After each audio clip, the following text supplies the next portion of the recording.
Hello, children. Welcome to the third day of Princess Stories reading. Today's story is. Let me get to the page. All right. It is Beauty and the Beast, Belle and the Castle Puppy. Let's get started. Belle was strolling through the castle garden one chilly spring day when she heard a whimpering sound. A puppy was huddled outside the castle gates. He looked cold and dirty. "Oh, you poor thing," Belle cried. "Let's get you warmed up and fed." She wrapped the puppy in her red cloak and hurried to the castle. How nice of her.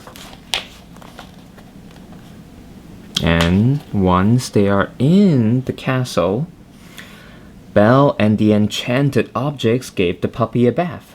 The coat track brought a towel.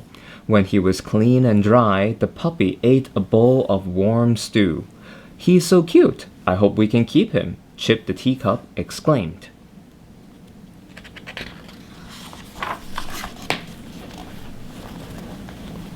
Alright, let's do this instead.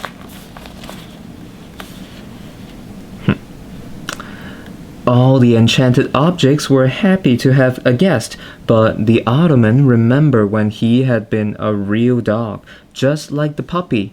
What if Belle and the Beast liked this dog better? The Ottoman tried to get the princess' attention with a funny little grrr he raised around the kitchen, but no one noticed. A moment later, the puppy barked at the door. "Do you want to go out to play?" Belle asked. As Belle and the others followed the puppy outside, they didn't see the Ottoman slink out behind them and walk in a different direction. They laughed as Belle threw sticks for the puppy to fetch. But then... Alright, here's the Beast. The Beast walked up to Belle a while later. "Someone has dug up my roses," he exclaimed. Then the Beast saw the puppy. "Did that dog ruin my garden? Get rid of him, now."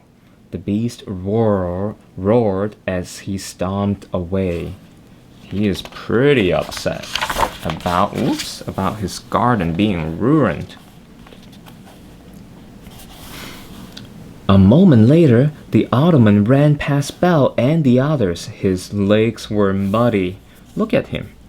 He's running real fast with mud on his legs. "The Ottoman dug up the garden," Belle exclaimed. "But why?" asked Lumiere, the candelabrum. As Belle watched the Ottoman chase after the Beast, she suddenly understood. "Oh, poor little guy," she said. "He just wanted some attention too."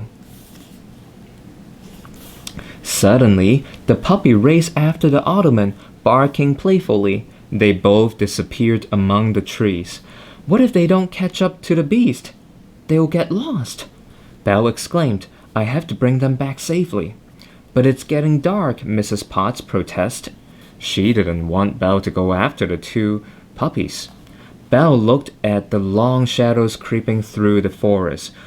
Clutching her cloak tightly, she took a deep breath and started toward the trees.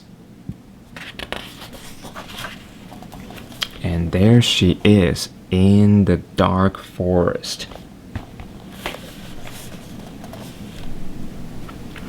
"Wait!" Lumiere called to Belle. "I'll come and light your way." "Thank you," Belle said as she picked up the candelabrum. "I'm glad you're coming." "Me too, I think," Lumiere replied, but his flames flickered nervously. He's kind of scared too.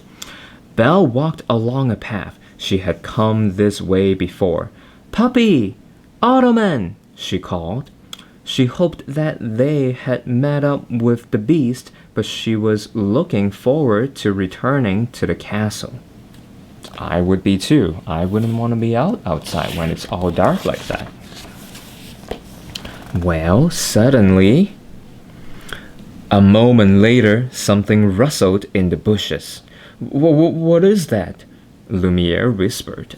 "I hope it's just squirrels," Belle answered.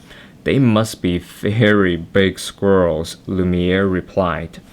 Belle picked up a large stick.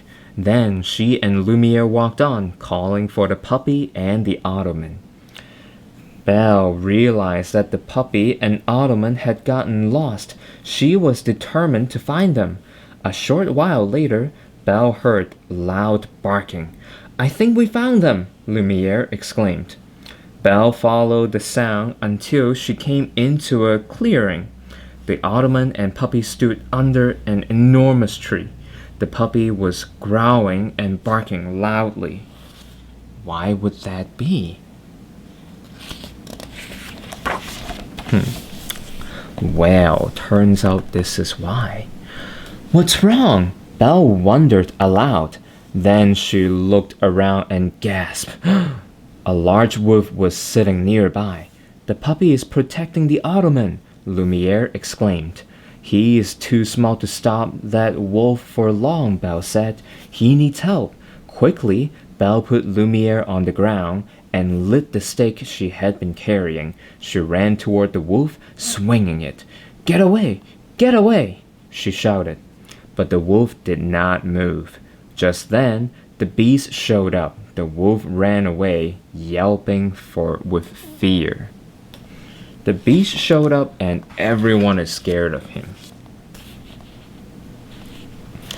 The puppy tried to save the ottoman, Belle told the beast. They are brave little fellows, the beast answered. Cradling the puppy in one arm and the ottoman in the other, he led Belle to the castle.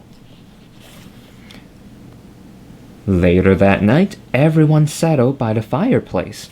Belle watched the beast stroke the ottoman and feed biscuits to the puppy. May the puppy stay until I can find him a home? She asked.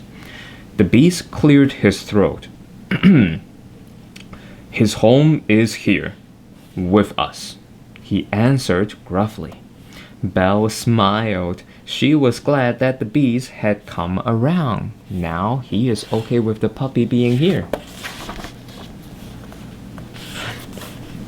The very next day, the beast presented the puppy and the ottoman with shiny badges. From now on, they would be the official protectors of the house. Yip, yip, woof, woof. They couldn't have been more excited. I hope you liked today's story. Tomorrow, we're going to come back to a very, very special princess. And I'm going to share her name with you tomorrow. But now, I'm just going to give you the title of tomorrow's story, which is The Princess and the Frog, A Surprise Guest. Alright, I'll see you here tomorrow. Bye!